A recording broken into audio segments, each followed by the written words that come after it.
Hello everyone, welcome to Just Law Academy आप पावर्ड बाय अभिमन्यु आईएएस। आज हम बात करेंगे preamble to the Indian constitution.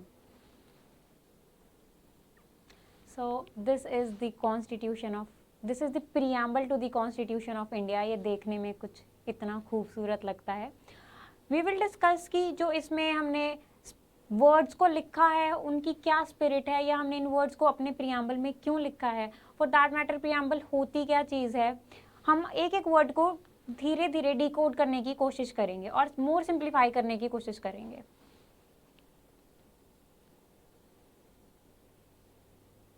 सबसे पहली बात कि प्रियम्बल क्या होता है। प्रियम्बल जो होता है वो दो वर्ड्स का कॉम्बिनेशन, एक ग्रीक वर्ड है जो कि कॉम्बिनेशन ऑफ टू वर्ड्स है, प्री प्लस एम्बुलर।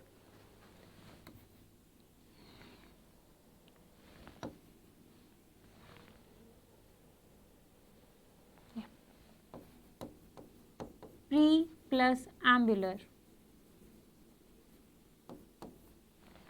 ये ग्रीक वर्ड से जुड़ के एक वर्ड बना है प्रियम्बल, जिसका मतलब होता है, प्री का मतलब होता है बिफोर, एम्बुलर का मतलब होता है वॉकिंग।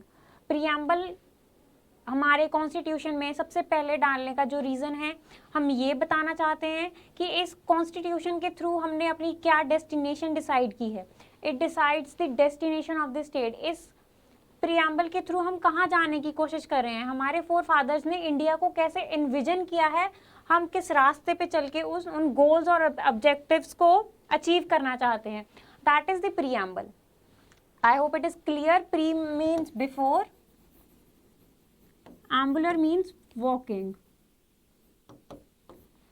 चलने से पहले हम अपनी डेस्टिनेशन क्या होगी, उस डेस्टिनेशन पे हमें कैसे पहुंचना है, ये डिसाइड करके चल रहे हैं। That is the preamble to the Indian constitution. It is a Greek word which is, I hope it is clear. It decides the destination of the state, कि इसके थ्रू हम कहाँ पहुंचने की कोशिश कर रहे हैं। It is the preface to the constitution. It means जैसे कोई भी बुक होती है उसका एक प्रीफेस होता है जो बुक के बारे में बताती है। Preamble is same like that, जो कि हमें कॉन्स्टिट्यूशन के बारे में बताता है कि इसके अंदर हमने क्या प्रोविजंस लिखी हैं, ऐसी क्या हमारे मेन प्रिंसिपल्स हैं, क्या हमारे ऑब्जेक्टिव्स हैं, वो ये हमें प्रियम्बल से पता लगता है। Preamble shows the ideology. जैसे हमने अपने आप को एक सोशलिस्ट नेशन बताया है,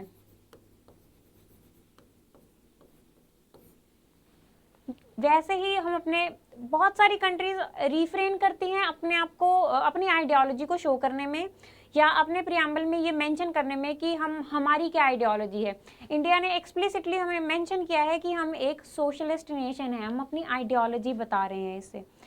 प्रियम्बल का जो आइडिया था वो हमें आया यूएस कॉन्स्टिट्यूशन से, उनसे इंस्पायर होके हमने अपने कॉन्स्टिट्यूशन में प्रियम्बल को ऐड किया, जो कि 1946 में जवाहरलाल नेहरू ने इंट्रोड्यूस किया था एज एन ऑब्जेक्टिव रेजोल्यूशन को, उसी को हमने बाद में प्रियम्बल बनाया है। फॉर द फैक्ट, मतलब फैक्ट रिमेंबर करने के लिए, it is the last part to be adopted in the constituent assembly. Preamble is the last part. जैसे मैंने आपको बताया, preamble set outs the goals and the objectives which the constitution seeks to achieve. Preamble हमें क्या बताता है कि हमने क्या गोल्स और ऑब्जेक्टिव्स को अचीव करना है। और at the same time it is a key to open the mind of the constitution makers. उस टाइम हमारे फोर फादर्स ने हमारे इंडिया को कैसे इन्विजन किया था, वो हमें अपने प्रियम्बल से पता लगेगा।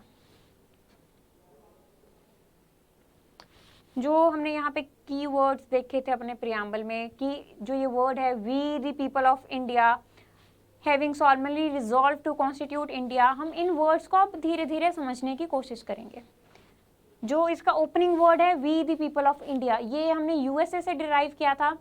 उनका जो कॉन्स्टिट्यूशन है वो शुरू होता है we the people of United Nations, वैसे ही हमारा शुरू होता है we the people of India. इसका क्या मीनिंग है, इसको लिखने की क्या वजह है। Opening words we the people of India, इससे हम ये बताने की कोशिश कर रहे हैं यहाँ जो अल्टीमेट पावर है, यहाँ जो अल्टीमेट अथॉरिटी है वो लोगों के हाथ में है, किसी सरकार के हाथ में नहीं है, किसी के हाथ में नहीं है। जो अल्टीमेट सोवरन है वो यहाँ पे लोग हैं, ये कॉन्स्टिट्यूशन बनाने वाले ये लोग हैं। ये जो कॉन्स्टिट्यूशन है it is a handy work of the people of India. लिखा उनको ज़रूर हमारे रिप्रेजेंटेटिव्स ने है, वो रिप्रेजेंटेटिव्स को चूज करने वाले पीपल ऑफ इंडिया ही है। इतना मीनिंग कैरी करता है ये वर्ड। इसका ये मीनिंग है कि जो लोग हैं उनके पास इतनी पावर है टू मेक और अनमेक एनी गवर्नमेंट। गवर्नमेंट बना भी सकते हैं, गवर्नमेंट गिरा भी सकते हैं, इतनी power we the people of India के पास है। It signifies that constitution is the handiwork of the people, कि जो हमने ये कॉन्स्टिट्यूशन बनाया है ये लोगों ने ही बनाया है। कैसे बनाया है लोगों ने? अपने रिप्रेजेंटेटिव्स को चूज करके, जिन्होंने आगे इस कॉन्स्टिट्यूशन को बनाया है। Sovereignty lies in the hands of the people. Sovereignty का मीनिंग हम इसे नेक्स्ट स्लाइड में करेंगे, बट इस यहाँ पे इसका ये मतलब है कि जो अल्टीमेट अथॉरिटी है वो लोग हैं।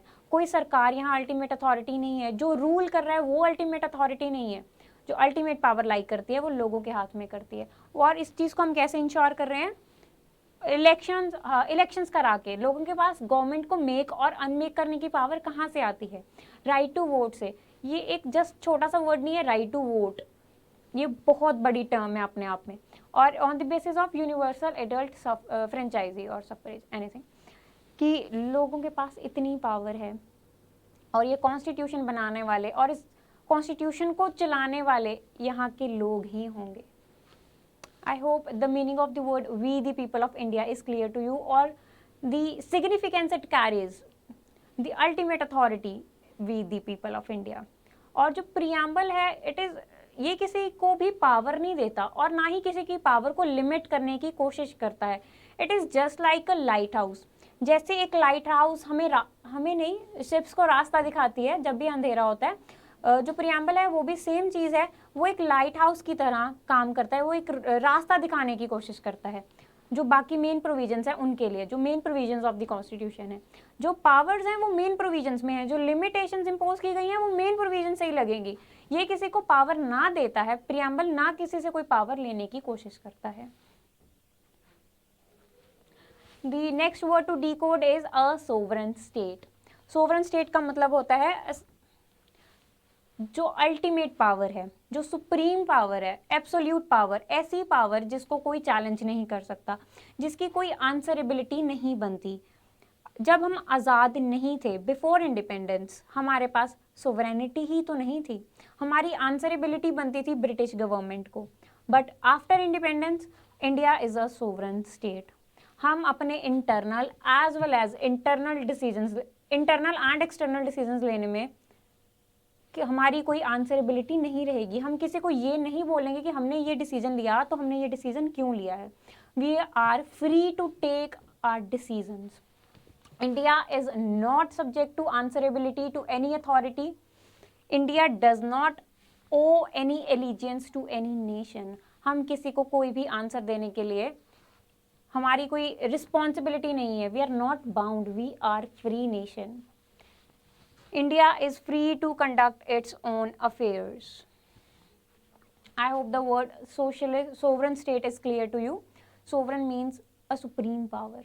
हम अपने ऊपर किसी भी पावर को नहीं मानते। इंडिया अपने हर डिसीजंस के लिए इंडिपेंडेंट है। The next word to decode here is a socialist nation. जो हमारा ओरिजिनल कॉन्स्टिट्यूशन लिखा गया था उसमें ये वर्ड नहीं था। इसको हमने बाद में 1976 में 42nd कॉन्स्टिट्यूशनल अमेंडमेंट एक्ट से इंट्रोड्यूस किया, फॉर दैट मैटर डाला गया, ऑन द रिकमेंडेशन ऑफ सरदार स्वर्ण Singh committee during the regime of Indira Gandhi ma'am. तो ये तो था कि इस वर्ड को कब इंट्रोड्यूस किया गया। अब the meaning of the word socialism. जो वर्ड सोशलिज्म है ये बहुत ज़्यादा डाइवर्सिफाइड कंसेप्ट है। हम इसकी बात करेंगे कि इंडिया में सोशलिस्ट स्टेट से क्या मतलब है, इंडिया में सोशलिज्म का क्या मतलब है।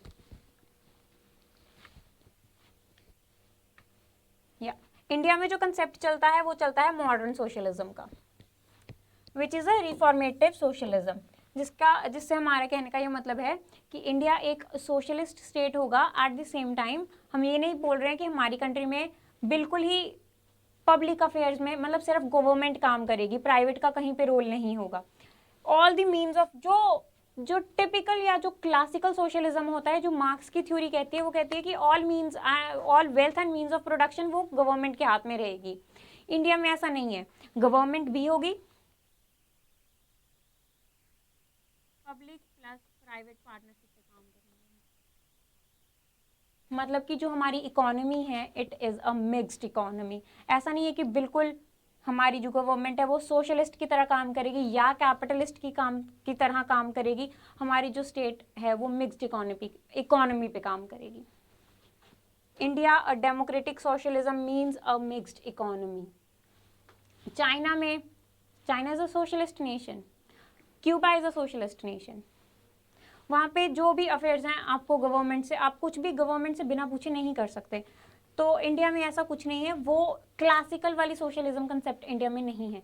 इंडिया में जो कंसेप्ट ऑफ सोशलिज्म चलता है वो मॉडर्न कंसेप्ट ऑफ सोशलिज्म है, जिसको हमने, जैसे मैंने बताया कि 42nd कॉन्स्टिट्यूशनल अमेंडमेंट में इंट्रोड्यूस किया। अगर हम इसको इंट्रोड्यूस नहीं भी करते तब भी हमने अपने डायरेक्टिव प्रिंसिपल्स में ये बताया था कि हम एक सोशलिस्ट नेशन है।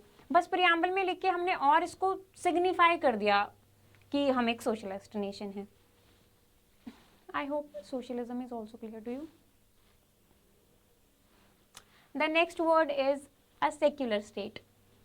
सेक्युलर को अगर हिंदी में ट्रांसलेट किया जाए तो इट इज अ धर्मनिरपेक्ष देश। कहने का मतलब देश का कोई धर्म नहीं होता। सेक्युलर स्टेट इंडिया का अपना कोई भी धर्म नहीं है। यहाँ पे हम सारे रिलीजन्स को इक्वली वेलकम करते हैं। They are free to propagate preach, जो हमने अपने फंडामेंटल राइट्स में आर्टिकल 25 से 28 तक मेंशन किया है कि यार यू पीपल आर फ्री, आपको जैसे अपने रिलीजन को फॉलो करना है, प्रीच करना है, you are free to do that. इसको भी, इस वर्ड को भी हमने 42nd कॉन्स्टिट्यूशनल अमेंडमेंट एक्ट से ऐड किया था, जो कि ओरिजिनल कॉन्स्टिट्यूशन का पार्ट नहीं था। इसको भी इंदिरा गांधी मैम के टाइम पे इंट्रोड्यूस किया गया ऑन द रिकमेंडेशन ऑफ सरदार स्वर्ण सिंह कमेटी। ये कमेटी बहुत बार पूछी जा सकती है कि कौन सी कमेटी ने इन वर्ड्स को ऐड करने के लिए रिकमेंड किया था। तो सेक्युलर स्टेट का मैंने आपको मतलब समझाया कि India is neither religious nor anti religious, India is just non religious. देश का कोई धर्म नहीं होगा। जो वेस्टर्न सोसाइटीज़ हैं या जो वेस्टर्न कंट्रीज़ हैं वहाँ पे जो कंसेप्ट चलता है सेक्युलरिज्म का, वहाँ पे ऐसे लाइन लगती है कि ये स्टेट है, ये रिलीजन है।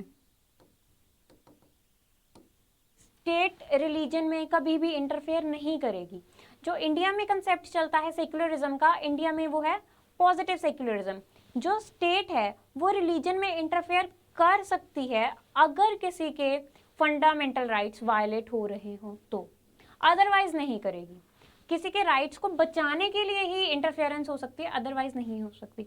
जो बाकी वेस्टर्न कंट्रीज है वहाँ पे इंटरफेरेंस बिल्कुल नहीं होती। So the concept is different, depend upon the nation. हमारे यहाँ सेक्युलरिज्म का ये मीनिंग है, जैसे मैंने आपको बताया पॉजिटिव कंसेप्ट ऑफ सेक्युलरिज्म। और जो सेक्युलरिज्म से ऑपोजिट होती हैं कंट्रीज, वो होती है थियोक्रेटिक स्टेट्स, जहाँ पे रिलीजन रूल करता है। Theocracy means rule by religion. For example Pakistan, Saudi Arabia, जहाँ पे रिलीजन का रूल होता है। हमारे यहाँ किसी भी रिलीजन का रूल नहीं है। And the next word is democratic republic. Democratic का मीन्स होता है डेमो प्लस क्रेटिक और डेमोक्रेसी। डेमो का मीन्स पीपल,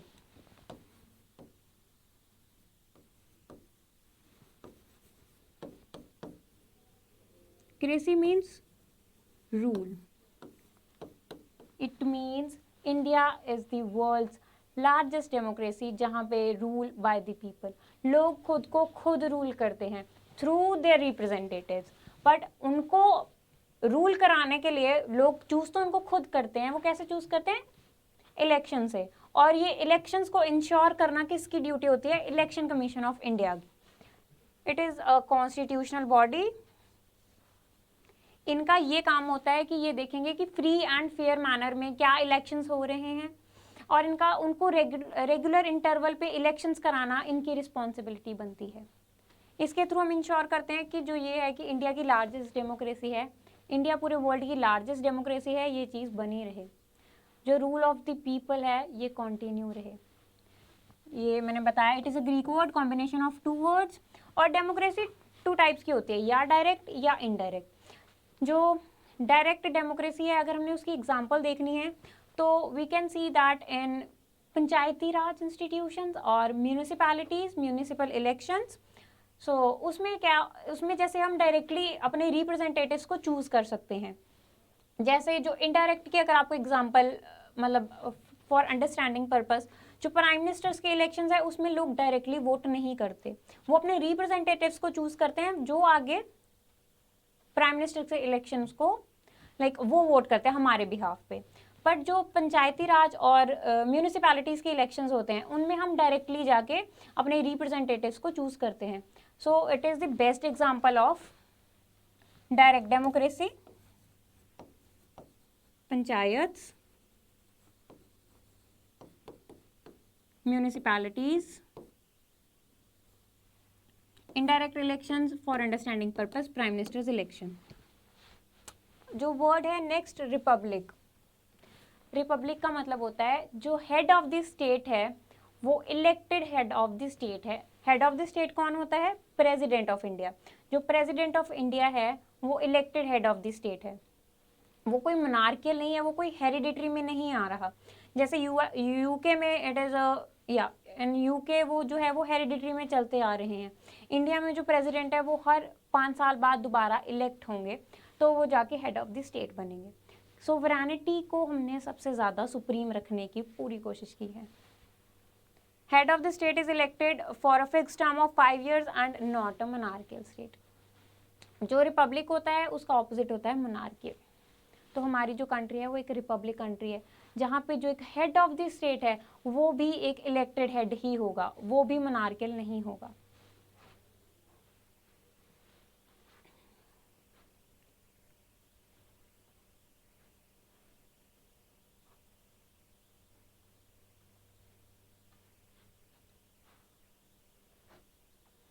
जो ये सारे वर्ड्स हैं हमने इनको we the people of India हमने इनको डिकोड करने की कोशिश की। The word sovereignty, socialism, secular, democratic, republic. I hope it is very clear to you कि ये वर्ड्स की क्या सिग्निफिकेंस है और ये अपने आप में इंडियन कंटेक्स्ट में क्या मीनिंग को आगे कैरी करते हैं। तो next is and to secure all its citizens justice. Justice कौन सी?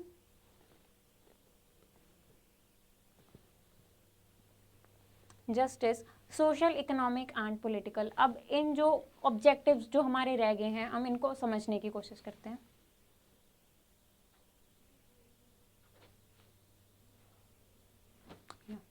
Justice, social justice. हम सोशल जस्टिस को ऐसे जस्टिफाई कर रहे हैं कि जो रिजर्वेशंस हैं वो एक सोशल जस्टिस का वे है। जो भी लोग हैं जो ड्यू टू एनी रीजंस पीछे रह चुके हैं उनको हम रिजर्वेशन के थ्रू आगे लेके आने की कोशिश करें। ये जो है इसके थ्रू हम सोशल जस्टिस कर रहे हैं। इकोनॉमिक जस्टिस, जैसे हमने अपने मेन प्रोविजंस में जो प्रिंसिपल्स रखे हैं, equal pay for equal work, रीन्यूमरेशन की बात की है हमने, वो इंश्योर करता है कि हमने इकोनॉमिक जस्टिस कि हम अपनी कंट्री में इकोनॉमिक जस्टिस करेंगे। पॉलिटिकल जस्टिस कि everyone has the right to vote irrespective of the religion, race, caste, sex, gender, whatever. ठीक है, हम किसी के साथ किसी भी बेसिस पे डिस्क्रिमिनेशन नहीं करेंगे, ये हमने इंश्योर किया है पॉलिटिकल जस्टिस में।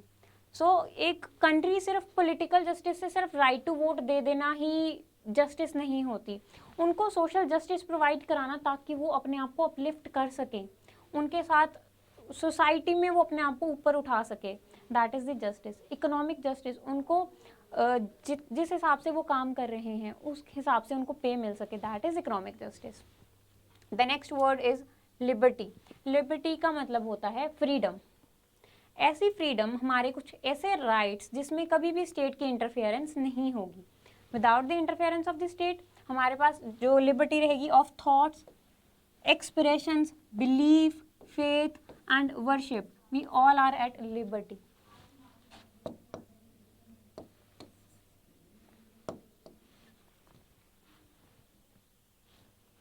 राइट, इक्वालिटी की हम बात करते हैं, सबको एक ग्राउंड पे लेके आ जाना, it is not an equality.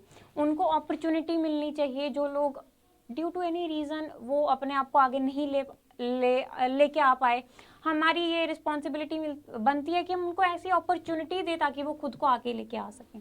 That ensures the equality. ये जो हमारे ऑब्जेक्टिव्स है, जस्टिस, लिबर्टी, इक्वालिटी एंड इनके साथ साथ हम क्या प्रमोट कर रहे हैं, and to promote among them all fraternity. Fraternity जो वर्ड है ये हमने लिया है फ्रेंच रेवोल्यूशन से। फ्रेटर्निटी का मतलब होता है फादरहुड। एक जो नेशन है वो अपने सिटीजन्स की वैसे ही केयर करेगा जैसे एक फादर अपने चाइल्ड की करता है। That is the meaning of the fraternity. assuring the dignity of the individual and unity and integrity of the nation, कि हम अपने जो भी इंडिविजुअल है उसकी डिग्निटी को हार्म नहीं करेंगे। हम इस चीज़ को हम प्रमोट कर रहे हैं कि हमें किसी के डिग्निटी को हार्म नहीं करना है, और पूरा जो देश है वो पूरी यूनिटी से आगे बढ़ेगा। I hope the objectives are clear to you कि हम अपने प्रियम्बल के थ्रू क्या बताने की कोशिश कर रहे हैं। अब जो लास्ट लाइन्स थी हमारे प्रियम्बल की,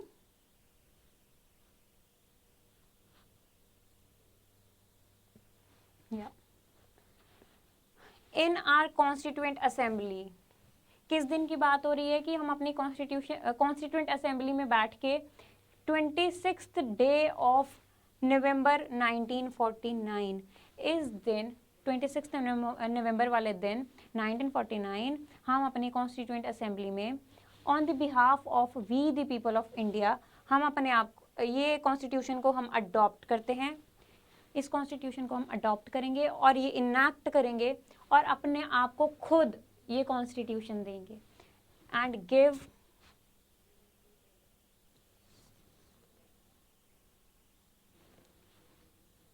give to ourselves this constitution of India.